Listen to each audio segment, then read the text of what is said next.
Hello and welcome to my deepest regrets in my lunar logbook from 1 year of using this moon planner that I have designed.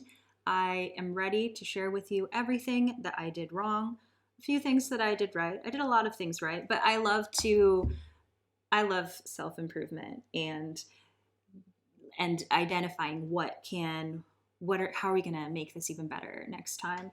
Not because I'm like overly critical of what I have done, but the beauty of getting started with something is that you start to understand what you would do differently to make it even more brilliant. And so I'm going to lead you on a tour through what has come before and what I intend to bring into fruition next. It's so shiny, it's so new. Hello, I'm Zandra Sunglin Burns, the witch, and I created this book. Over the course of last year, I was designing my own moon planner on scraps of paper in my own handwriting. I'll give you a little, looks like this. And then this was the first year that I've got to fill it in myself in a bound book rather than in pages of printer paper that I've been carrying around. You might know me if you've been here for a long time as a former Passion Planner ambassador. So I've been planning and dedicated to the art of planning for many, many years. And let me tell you, it is quite a transition to not only create my own planner, but to find my own way of filling in my own planner. And then I'm enjoying hearing how others have filled in the planner that I have created, and look forward to hearing more ideas that this inspires. Because most of all, I created it in my own handwriting, in my wobbliness, because I want it to inspire you to just try stuff out and color and doodle in the margins, because it's already imperfect, just like you and I, just like this life journey that we're on. It's not going to be perfect, but we get to create and play within the margins of it. And so the way that you organize your life is a form of manifestation for how that life plays out. And so I wanted to create some more jagged edges around that to inspire me to do that in my own life and try things out without a sense of rigidity that I am otherwise prone to. So, if you are starting a new planner, be it Lunar Logbook or otherwise, know that that first year is going to be something that you look back on as, wow, look how far I've come from. So like that was the before photo, that was the starting point. And through reiterations of it, through continuing to practice and show up in planning your life, creating your life, reflecting on your life, you will develop your own style and your own traditions and rituals around how to use it that have to be born from something a bit sloppy to begin with. And so there are things in here that I'm like, that was sloppy. However, I will also acknowledge, in all humility, this looks really good. And that's because I've been doing this for a long time as well. This was just the first time that it was bound in hardcover. So don't be discouraged if this is the first time you've ever dedicated a planner / art project to your own telling of your story, because it's I'm just noticing I've like got these little gold marks on the side. Imperfect. Anyway, it's a commitment to yourself. It's a dedication to yourself and to your life story, to your journey, to dignify it by telling it and planning it as you are going along the year. Okay, let's get started. So here's what it looks like on the inside. Ta-da! Unless you have filled in around it, and then it looks something like this. So this immediately I'm very, very happy with. I think this is a tradition I've had for a long time of papering over the inner pages of the end pages of your planner, or of the notebook that you're using, whatever it is. That's like your first impression, and so make it count. This is like your vision board for the year. And then the following pages in Lunar Logbook are the introduction. You're about to cross the threshold, because indeed this is a threshold. Opening a new volume of your life is a significant matter. So here you'll find some guidance in getting started. And in my version of events, I actually papered over all of these instructions with more vision boards because I couldn't get enough, and I wanted to make more wishes, set more intentions. However, I'm going to hold off on doing that in this new volume, because mainly for practical reasons, when I'm out and about and people are like, "What's that?" and I'm like, "I made it." And they're like, "What, can I see it?" It doesn't have this part in it because I've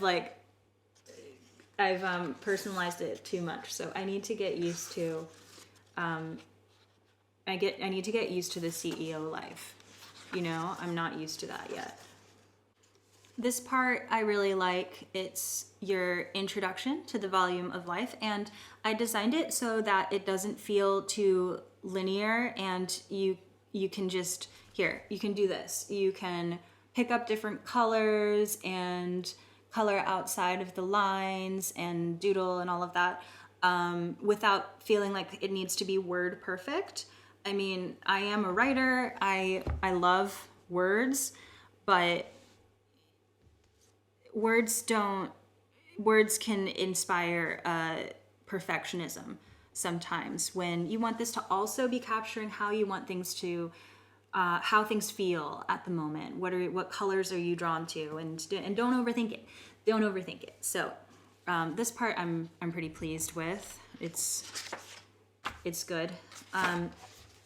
And then here is your wish board, where you fill in the stars with your wishes.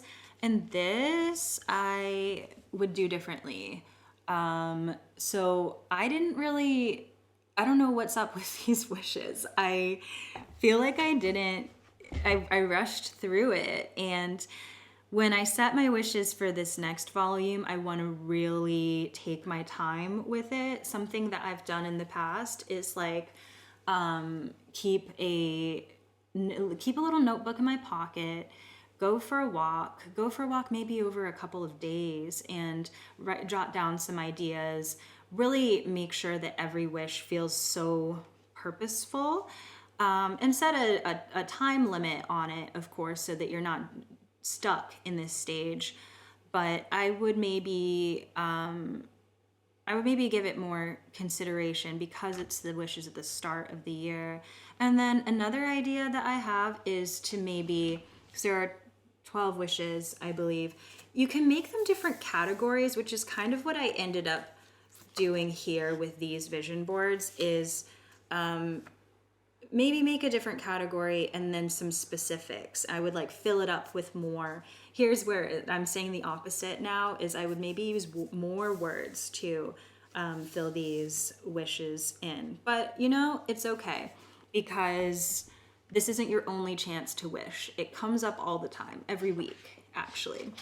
And so the next page is your annual calendar. And by the way, this is all undated for you to fill in for any year. You can start at any new moon.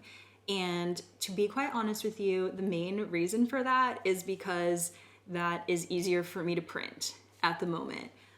It's quite costly to print a moon planner in this day and age, I will tell you. And so in the future, if there's enough interest, I would really love to print a dated version that has all the moons filled in, so you don't have to worry about that. But for now, you get to be flexible about when you start. And I also like to leave a degree of flexibility around how you choose to fill this in. So here's an example of something that I will be restructuring entirely. So this was my annual calendar, and I chose to use it kind of like a vision board of what I wanted to do in each month, and then adjusting that as it panned out. But I think next year I would use it for a more practical overview. Something that I find myself doing when I'm reaching for my planner is looking for, like, how often do I go for acupuncture? When was the last time that I went to the chiropractor? What herbs am I taking at the moment in my herbal tea? And kind of tracking those more practical elements all on one page rather than having to flip through. That's something I'm going to experiment with next. So next you have this worksheet for filling in your seasonal nature and your lunar nature. I have been really enjoying playing with that this year. But here's an example of where I find this really sloppy, the way that I filled it in, because I'm playing, I'm experimenting, I'm getting to know myself through this. Here, let me show you more thoroughly. So some things that I've noticed are, like, I get really into the Oscars in the winter, and just being prepared for that, being prepared for movie season in the winter, book season in the autumn, and just reminding myself. But I've been taking note of that as I go along, and then maybe next year I will fill that in with more certainty. And by filling it in with more certainty, I can make it a little more stylized as well. But for this year, I've been letting it just be, letting it be whatever. Okay, so then next, these are your monthly setup pages. And you can choose to fill this in how you like. You can use the Gregorian calendar. I like to fill it in by the new moon. So the new moon is the first day on this page. I'll show you one that I haven't filled in yet. So, like, here is November, and I've started with the new moon here, and then it goes to the following new moon.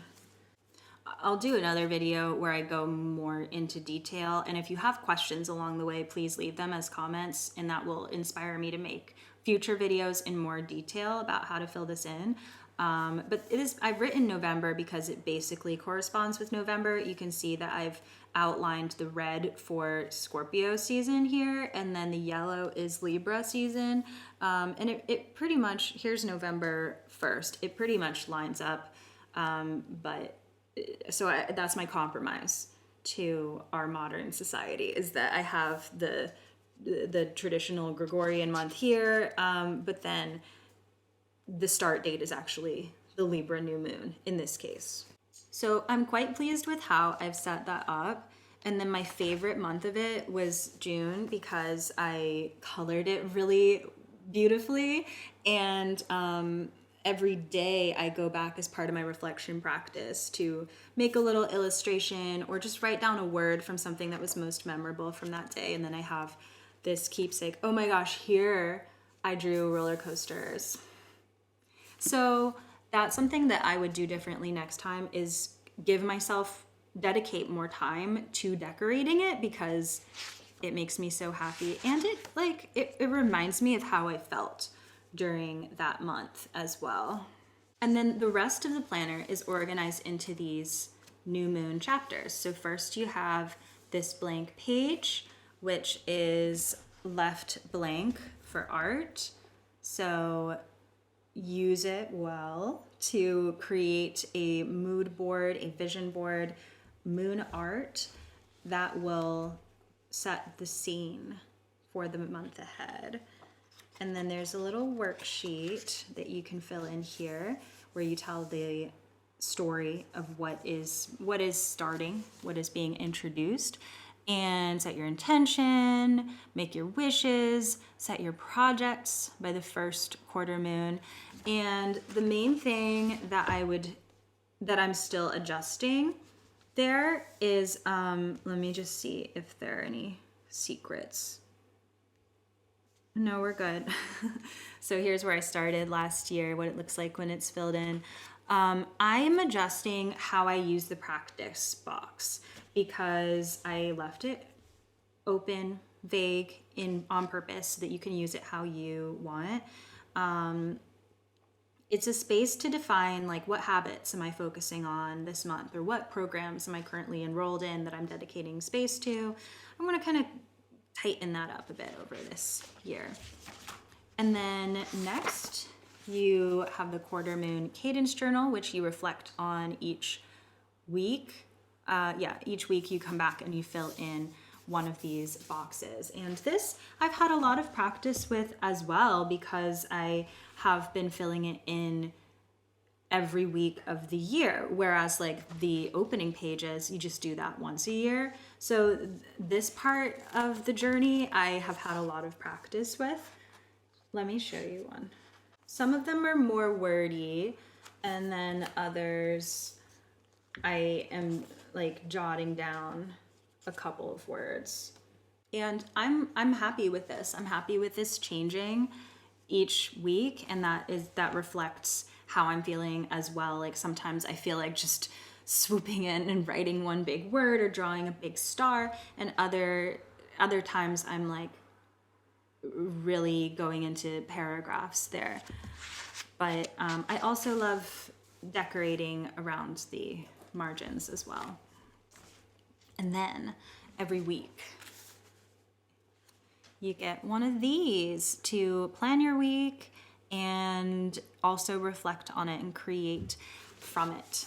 Here's this week's. I really like it. And again, taking the time to color it has made a big difference. And so, okay, I'll show you, for example, I have left space here for you to create your own traditions, and sometimes I will draw in like my own stars and shapes in those empty spaces so that it gives some structure. And then I always use this star as more wishes, because you have to keep practicing making wishes and defining what your desires are. That's an important muscle to work. So again, this is something I can go into more detail in another time, but there are a variety of ways that I go about filling in this weekly section. So sometimes I am telling more of using it as more of a space to tell the story in a written format. Something that I like to do when I am preparing to travel, in particular, when I know I'm not necessarily going to be using my planner very much, is I will decorate it in advance. So when I was in Japan at the beginning of the year, before traveling, I made these illustrations of the itinerary and what I was looking forward to.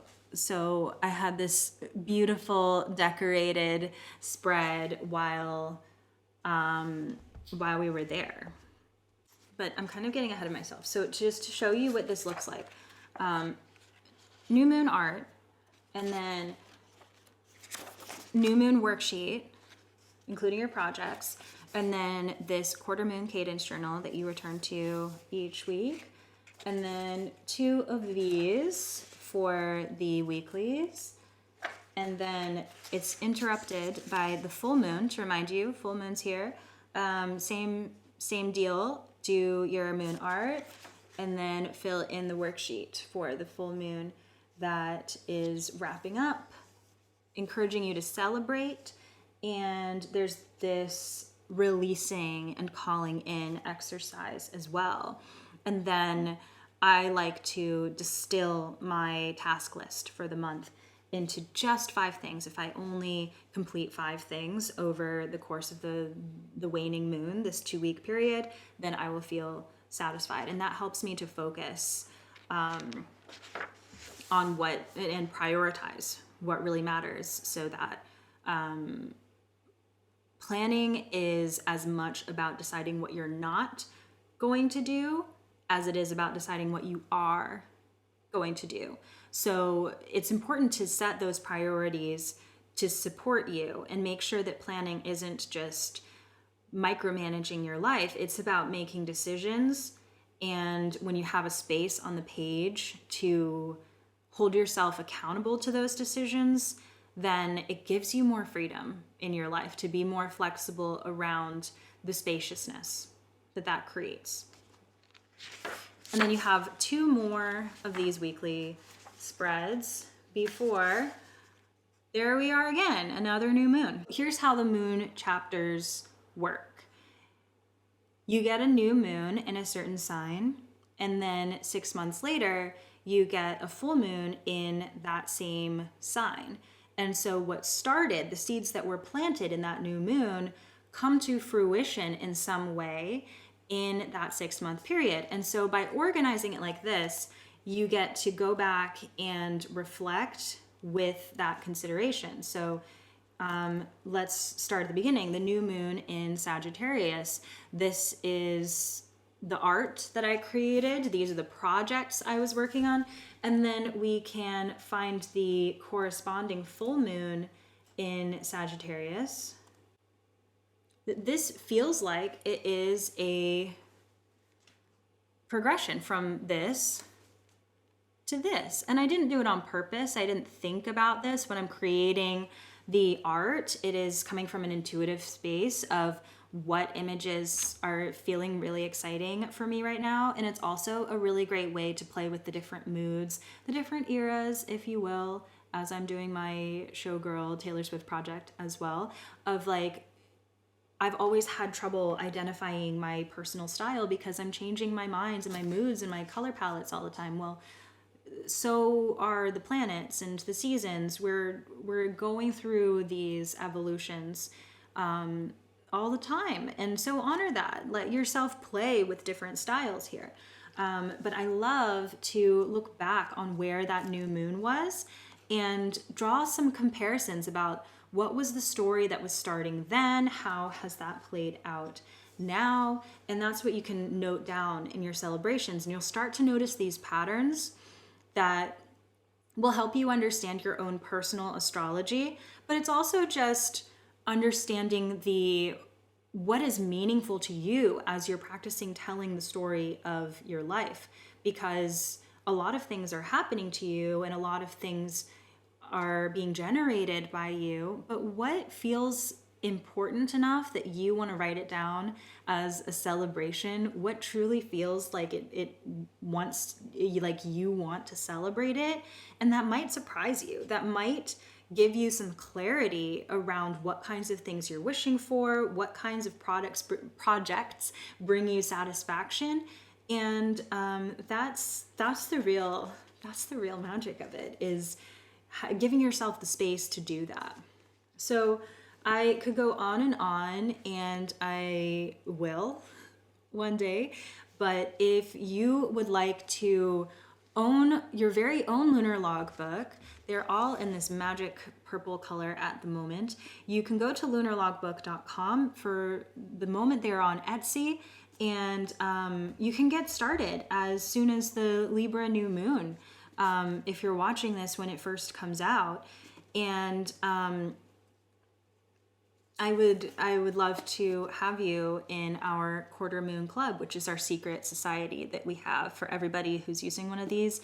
We're sharing our thoughts and pictures of our moon art and stuff on Discord. So, and you get a membership card. But yeah, go to lunarlogbook.com to order your copy, and I will personally package one up and send it to you in the post. That's how we operate.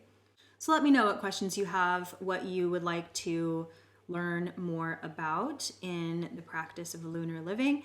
And also, if you are watching this live, Fun Club is starting at the end of October. That's where we're going to be in an experience together around recovering a sense of fun using the elements to reconnect to what is truly fun. It's kind of like what I was talking about earlier around reflecting on the story of your life. What really matters to you? What really brings you joy? And how do we prioritize that? How do we make space for that? And how do we feel good about that in this day and age? So you can go to zanjthewitch.com.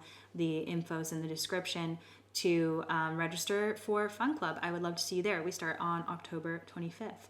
All right, I think that is all for today. Thanks for joining me. Thanks for planning with me. And happy Virgo new moon.